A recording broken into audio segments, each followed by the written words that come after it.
सगळ्यांच्या तोंडाला पाणी सुटणारे फिश करी आपण बनवतोय कोलंबीची ओके. आणि कोलंबीचा साईज असा टमटमीत आहे एकदम. कसली जबरी काय साईज आहे हा. खूपच छान. आणि पांढरी कोलंबी आणि एवढी जाड. महाग असेल ना पण ही खूप. काय भाव काय? साधारण 150 रुपये किलो पर्यंत मिळते. तुम्हाला माहितीये का ह्याचा मुंबईमध्ये कमीत कमी 450 रुपये किलो तरी भाव आहे. 400 ते 450 रुपये किलो हा साईज.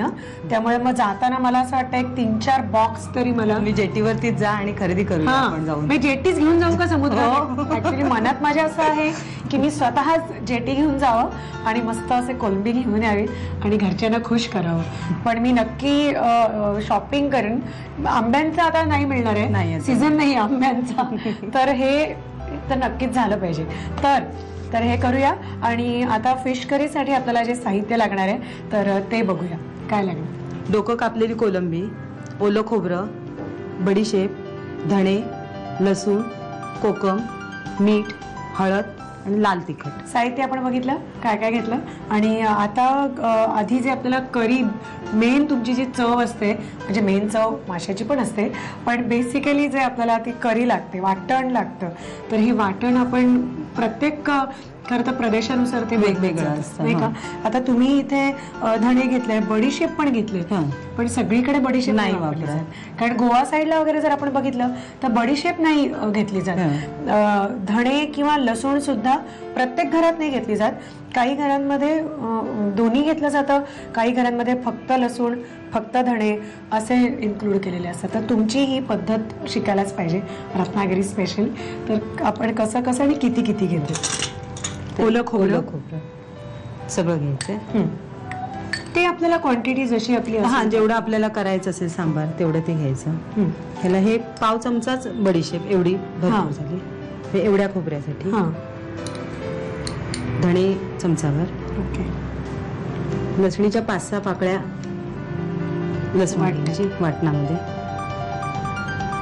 हळद पाव चमचा. आणि तिखट जेवढं हवं असेल तुम्हाला. पण तुमच्याकडे खात असतील तिखट असतं. तिखट खूप तिखट नाही, मिडियम. पण पोलिसाला कसं तिखट लागतं? नाही जास्त लागत. म्हणजे ते जसा स्वभाव नाहीये ना. नाहीये घरात तरी नाहीये. घरात तरी बाहेर पाहिजे. तो जर तिखट स्वभाव नसेल तर रत्नागिरी अख्खं हँडल करणं काही सोपं नाहीये. मीठ नाही. हे आता मिक्सरला बारीक करून घ्यायचं थोडं पाणी घालून. अच्छा. अगदी वाटेल पण आता अगदी पूर्ण बारीक. पण नाहीतर मग पाट्यावरती पण वाटतो आम्ही.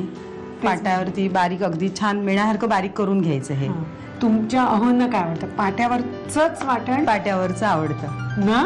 मला माहिती होते कारण नॉर्मली हे फिश करी खाणाऱ्या लोकांना सगळ्यांना हे पाट्यावरचं जेवण जास्ती आवडतं. तर आत्ता आपण पाटा वरवंटा नाही आणत आहोत, आपण मिक्सरमधनं वाटून घेतोय पटकन. तर ह्याची पेस्ट करून घेऊया म्हणजे पुढे तुम्ही काय फोडणीला घालते ते आपल्याला बघता येईल ना.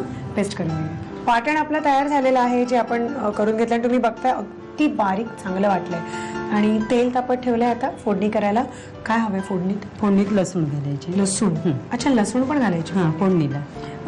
प्रत्येक फिश करीला तुम्ही घालता लसूण? घालतोच. फोडणीला लसूण ही लागतेच.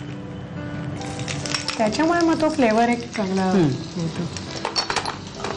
आता काय ह्याच्यामध्ये थोडंसं लाल तिखट घालायचं फोडणीमध्ये म्हणजे त्याचा तेलाचा तवंग लाल जो छान येतो. या सगळ्या छोट्या छोट्या गोष्टी खरं लक्षात. त्याच्यातच हे वाटण केलेलं आहे. पण मग आधी कोलंबी नाही घालायची? कोलंबी आधी नाही घालायची.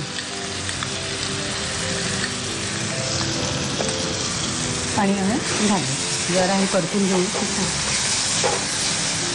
ह्या ज्या छोट्या छोट्या गोष्टी आहेत यांनी आता पाणी घालायचं. यांनी खूप चवीत फरक पडतो.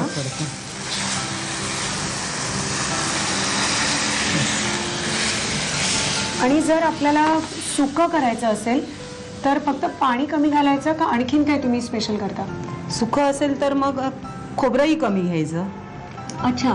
थोडं खोबऱ्याचं प्रमाण कमी घेऊन मग ते नाही तर खोबरंच जास्त लागतं खाताना. कोलंबीची चव कमी येते म्हणून मग ते खोबरं कमी घ्यायचं आणि बाकी मसाला जे धणे बडीशेप घेतले ते सगळं घ्यायचं त्याच्यामध्ये. पण कांदा वगैरे नाही, ते कांदा घालून तो वेगळा प्रकार येतो. तो वेगळा आणखी प्रकार येतो, तो गरम मसाल्याचा येतो. अच्छा, हे लाल तिखट आहे नुसतं लाल. पण हे रोजच्यासाठी हे बरं ना? नाही, तेही करतो, तसं काही नाही. कारण गरम मसाला काय अति नसेल. अति नाही, थोडासा असतो. काय हवं आता? हे कोलंबी घालायची आता त्याच्यात. मस्त आहे पण सॉलिड आहेत कोलंबी एकदम. आणि कोलंबीचं फक्त एक काळजी घ्यायची की ती आतमध्ये एक जाडा जो थ्रेड असतो कोलंबीच्या आत, तर तो फक्त साफ करून घ्यायचा, आता त्याच्याने आपलं पोट बिघडण्याची शक्यता असते. स्वच्छ कोलंबी धुवून ते साफ करून. आता कोकम आणि मीठ, 2 कोकम घालायचे, जरासं बारीक करून हाताने तोडून. कोकम पण छान मिळतात इथे, चांगले मिळतात. पण मला आता सांगा की ही आता कोलंबी तुम्ही जी घेतली, तुम्ही मला ती कोलंबीच्या डोक्याची आमटी, पण मग ती काढलीच नाही तुम्ही, ते शेल सकट टाकायचं त्याच्यात? नाही, ते कसं पुढची जी त्याला डोळे आणि ते मिशा असतात त्या कात्रीने कट करायच्या, आणि त्याच्या बाजूचे जे पाय असतात तेही कट करायचे, आणि नंतर शेपूट आणि मागचा भाग असतो सगळं टर्फल काढून टाकायचं, आणि वरून कट देऊन त्यातला काळा दोरा काढायचा, म्हणजे ते स्वच्छ साफ होतं मग. आणि त्याला मीठ लावून ठेवायचं अशा, मग त्यामुळे काही राहत नाही त्यामध्ये, फक्त डोकं राहतं, त्यामुळे त्याला आणखी सांबारला टेस्ट छान येते.